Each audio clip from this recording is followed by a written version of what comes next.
So you should all but memorize Josekis. You shouldn't memorize, but you should still study them so you have the shapes down in your head. And you should understand the purpose and the why. That's really important.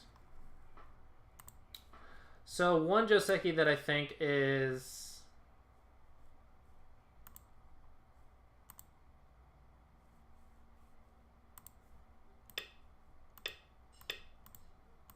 a big problem for most people is this Joseki. This Joseki is a very common Joseki, very standard, very strong and solid. It's a very good Joseki.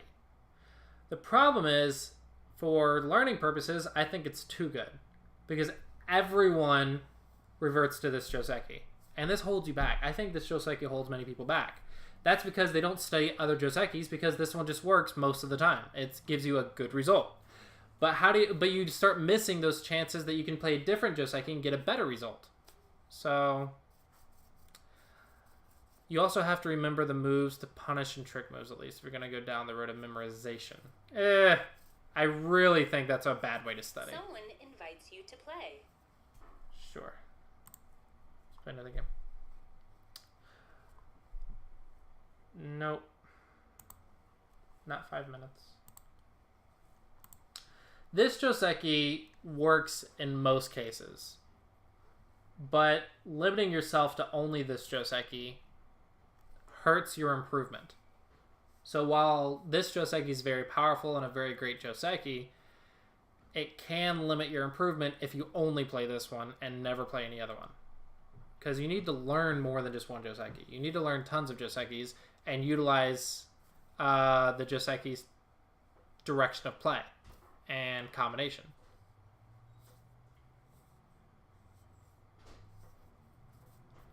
Oh, it is not Teaching Tuesday, guys.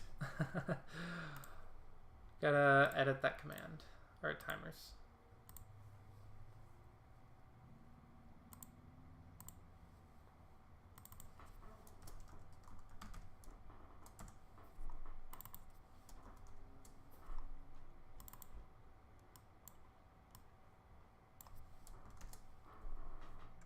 Save.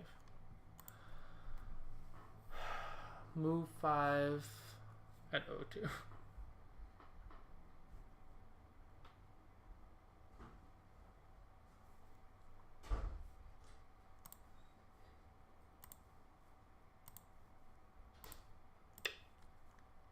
Yeah, this one's interesting.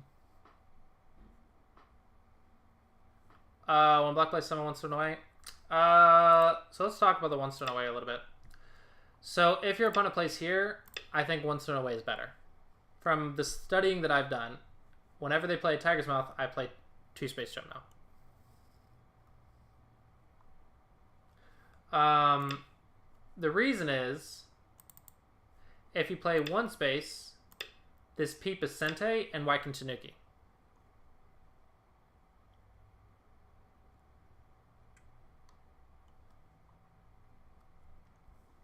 So I play 2 space, so that way if they're going to play this, I get 2 extra points. So it's usually a bad exchange for white to Peep now. But if they're going to connect, I usually play 1 space. My reasoning is, I don't like the Aji here and here.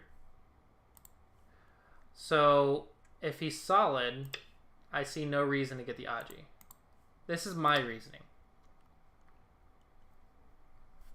Yeah. So that's my reasoning with the 2 space. There is Aji with the 2 space. So against the Tiger's Mouth, I 2 space.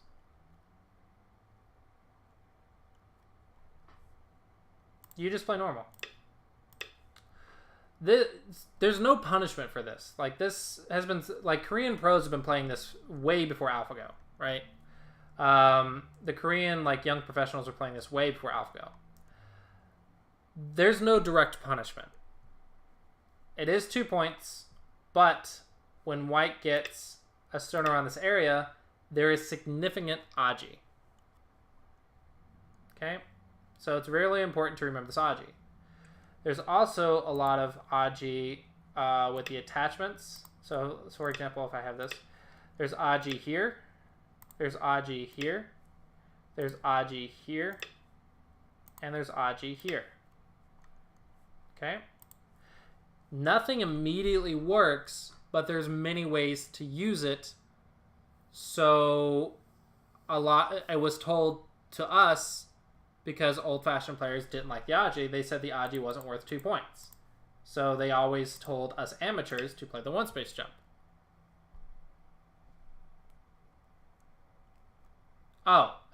If they play it, don't worry about it. There's literally no difference but like 2 points.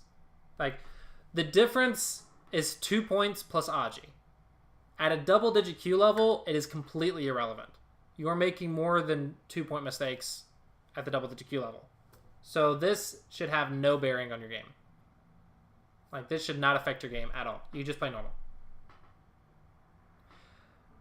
Trying to understand the subtleties between one space and two space, if you're not trying to get a base, trying to understand something like this is honestly, I think, a waste of time for double-digit Qs.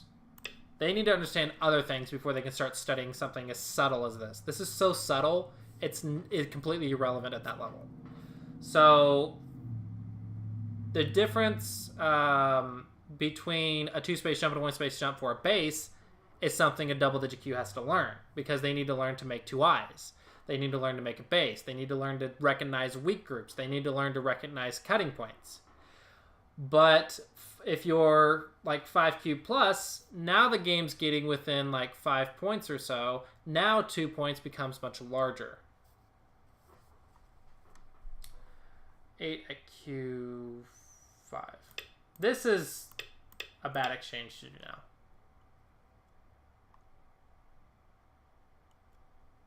No, that's fine. It's Teaching Thursday, so feel free to ask questions.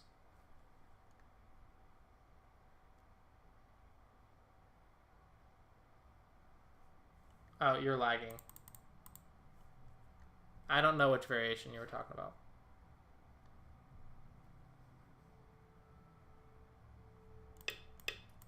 I think you mean this one.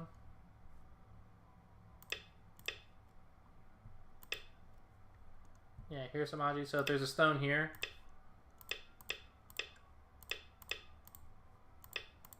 there is thickness. This is one variation of the Aji.